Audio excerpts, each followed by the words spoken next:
dari kelompok 6 yang beranggotakan Taruna Nindya Indra Setiawan, Taruni Nindya Karina Putri Pratama, Taruna Nindya Komang Tri Pramana Putra, Taruni Nindya Rezeki Arini, kelas MTD 3.13, ingin mempresentasikan tentang perilaku publik dan komunikasi massa.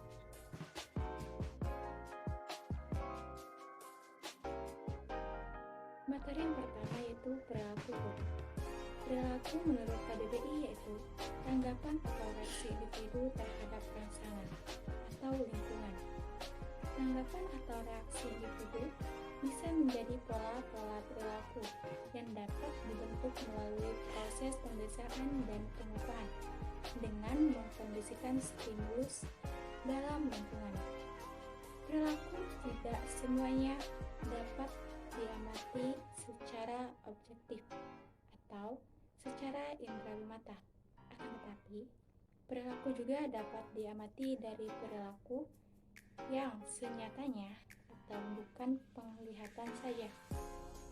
Menurut Hari Cahyono, perilaku publik adalah perilaku manusia terdiri dari perilaku-perilaku yang tampak oleh mata atau overt behavior seperti bekerja, menangis, dan sebagainya, dan tidak tampak oleh mata atau covert behavior seperti berpikir, perasaan emosi, kebutuhan, kebahagiaan, sikap, dan sebagainya.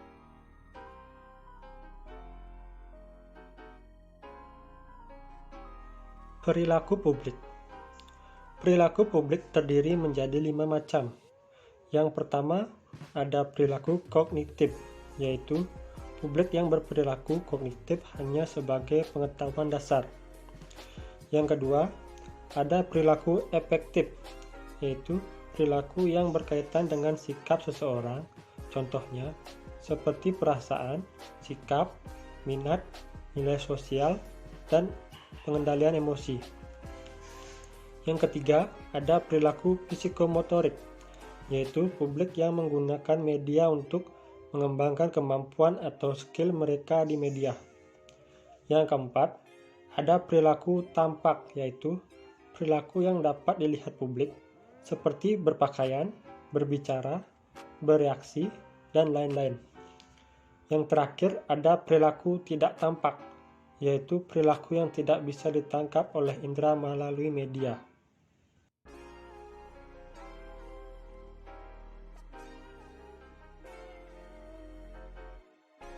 Selanjutnya yaitu komunikasi massa. Komunikasi massa dapat didefinisikan dengan memusatkan perhatian pada 5 variabel terkandung dalam setiap tindakan komunikasi, memperlihatkan bagaimana variabel-variabel ini bekerja pada media massa. Variabel yang pertama yaitu sumber. Sumber mengeluarkan biaya besar untuk menyusun dan mengirimkan pesan. Yang kedua, khalayak, ditunjukkan kepada massa. Yang ketiga, pesan. Pesan komunikasi massa bersifat umum, maka pesan harus diketahui oleh setiap orang. Yang keempat yaitu proses. Proses sendiri ada 2, yaitu proses satu arah dan proses 2 arah. Proses satu arah yaitu proses mengalirnya pesan, sedangkan proses 2 arah yaitu proses seleksi. Yang kelima yaitu konteks. Konteks sendiri berlangsung dalam suatu konteks sosial. Dapat disimpulkan, komunikasi massa adalah komunikasi yang menggunakan media massa dalam penyampaian informasi yang ditunjukkan kepada orang banyak dan diterima secara serentak. Bentuk-bentuk komunikasi massa. Yang pertama, televisi. Saat ini bisa dikatakan bahwa televisi menjadi media paling populer karena televisi bersifat audiovisual, dapat didengar juga dapat dilihat. Televisi dijelajahi hiburan, berita, dan iklan. Fungsi televisi yaitu memberikan informasi, menghibur, dan juga membujuk. Yang kedua, radio. Radio merupakan sistem komunikasi massa yang dominan sebelum munculnya televisi. Yang ketiga, surat kabar. surat kabar merupakan salah satu media massa yang berperan penting dalam pendistribusian informasi kepada masyarakat. Menurut Agre, surat kabar memiliki dua fungsi, yaitu fungsi utama dan fungsi sekunder. Fungsi utama sendiri yaitu to inform, untuk menyiarkan informasi kepada pembaca tentang apa yang terjadi. To comment, untuk mengomentari berita dan dikembalikan ke dalam fokus berita.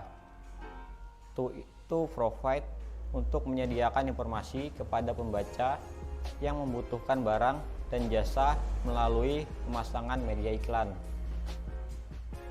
Fungsi sekunder surat kabar untuk mengkampanyekan proyek-proyek yang bersifat kemasyarakatan, memberikan hiburan kepada pembaca dengan sajian cerita komik, kartun, dan cerita-cerita khusus, melayani pembaca sebagai konselor yang ramah, menjadi agen informasi. Yang keempat, majalah. Fungsi majalah mengacu pada sasaran khalayak yang spesifik. Yang kelima, film. Televisi dan film telah mengembangkan hubungan di mana yang satu membantu yang lain. Yang keenam, buku. Buku bersifat menghibur dan juga mendidik. Yang ketujuh, piringan hitam, kaset, dan compact disc, sebuah benda yang bisa digunakan oleh terdahulu untuk menyimpan, merekam suara agar bisa diputar kembali menggunakan alat gramofon.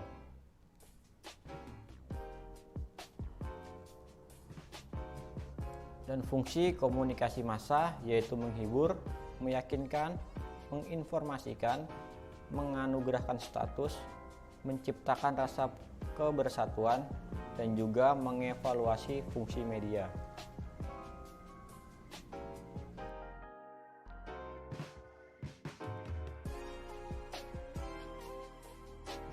Homogenitas perilaku publik dan media massa. Ada apa antara media massa dan publik? Para ilmuwan komunikasi berbeda pandangan mengenai kekuatan pengaruh yang dimiliki media massa. Berbagai penelitian menunjukkan bahwa pesan-pesan media massa sangat berpotensi membawa perubahan pada diri halayaknya. Media massa sangat berperan dalam pembentukan dan perubahan citra. Citra sendiri adalah gambaran tentang realitas dan tidak harus selalu sesuai dengan realita yang ada. Citra terbentuk, bertahan, dan berubah berdasarkan informasi yang kita terima. Media sebagai agen sosialisasi berarti media merupakan alat atau sarana yang menanamkan pengetahuan, sikap, dan nilai pada masyarakat. Media yang paling berperan saat ini adalah televisi. Karena televisi mudah diterima, banyak dimiliki masyarakat, dan tidak perlu kecakapan tertentu, serta corak visual yang membuat media tersebut lebih atraktif bagi kalangan muda dibanding media lainnya. Maka, TV sangat berpengaruh dalam membentuk sikap, persepsi, kepercayaan, dan nilai dalam diri halayak. Selanjutnya, apa itu pack journalism dan apa hubungannya? Pack journalism merupakan praktik media secara luas di mana kelompok-kelompok besar jurnalis bekerja bersama untuk mendapatkan atau memberitakan informasi yang sama. Pack journalism pada akhirnya menimbulkan implikasi lain terhadap produk informasi yang menjadi homogen. Hal tersebut tentulah berdampak pada publik, baik pembaca maupun permisa, karena mereka harus menjadi pihak yang menerima konsekuensi dari pack journalism. Mereka hanya disuguhi informasi yang homogen, dan masyarakat pada akhirnya tidak menganggap informasi sebagai hal yang penting. Dengan kata lain, informasi yang homogen akan membentuk homogenitas perilaku publik terkait kuatnya pengaruh media massa sebagai penyebar berbagai informasi. Kualitas informasi yang dihasilkan juga menurun karena tidak ada keberagaman. Publik pun semakin sedikit mendapatkan pilihan berita yang berimbang dan berkualitas. Sekian dari saya, terima kasih.